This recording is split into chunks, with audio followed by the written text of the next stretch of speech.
Hablar de la Revolución Mexicana es hablar de un proceso muy importante que se ha olvidado. Tal vez se le ha dado más importancia a la independencia que a la revolución. Sin embargo, lo que tenemos más cerca es el proceso revolucionario,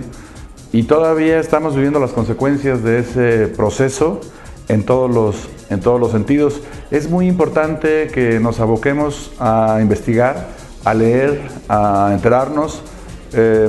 todo lo que ocurrió en la Revolución Mexicana.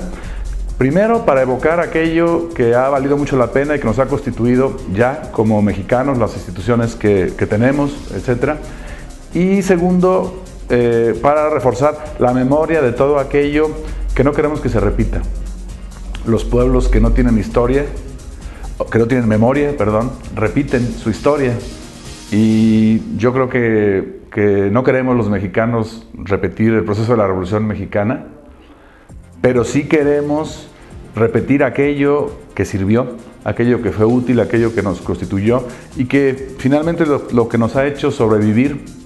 hasta el siglo XXI. Es decir, la fuerza, el impulso, el impacto de la Revolución Mexicana como un proceso democrático, como un proceso de redistribución de la riqueza, como un proceso que debe de enseñar a las clases pudientes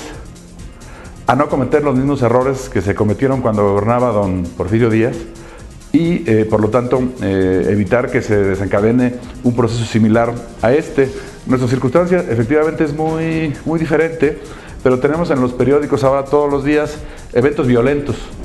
y es algo que no había ocurrido en México hace muchos años, hace muchas décadas, hace bastante tiempo que no había habido tanta violencia en este país. Y aunque es una guerra que tiene que ver con el narcotráfico, de cualquier manera, cualquiera podría ya empezar a pensar que esos procesos podrían de alguna forma desembocar en otras formas de crisis social peligrosas, y que en lugar de pensar cómo vamos a reprimir a aquellos que puedan manifestarse, lo que tenemos que pensar es cómo podemos evitar en esta transición democrática que se ha congelado, que se ha hecho muy lenta, evitar que ocurran hechos de violencia. La Revolución Mexicana en ese sentido nos enseña muchas lecciones, muchos errores. Madero no debía haber muerto, así como dicen que Juárez no debía haber muerto, pues Madero tampoco. Pero desgraciadamente fue así. Desgraciadamente hubo gobierno usurpador y fue necesaria una guerra civil en todo el país para restaurar un orden constitucional que efectivamente se rompió con el asesinato de Francisco Madero, y que también los errores del propio Madero tuvieron esa consecuencia, y por lo tanto tendríamos que pensar cómo este tipo de cosas podrían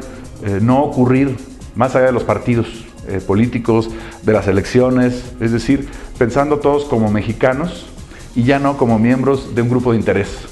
empresarial, sindical, partidista. Yo pienso que la Revolución Mexicana mostró también en ese sentido que el pueblo mexicano, cuando quiere, puede hacer grandes cosas, puede organizarse y puede estar más allá de los intereses más mezquinos que no dejan progresar a este país, que no permiten el desarrollo propio, el desarrollo nacional, la distribución de la riqueza, la consolidación de la democracia y todo aquello que de alguna manera, por haberlo frenado, nos encontramos en esta circunstancia actual en este país.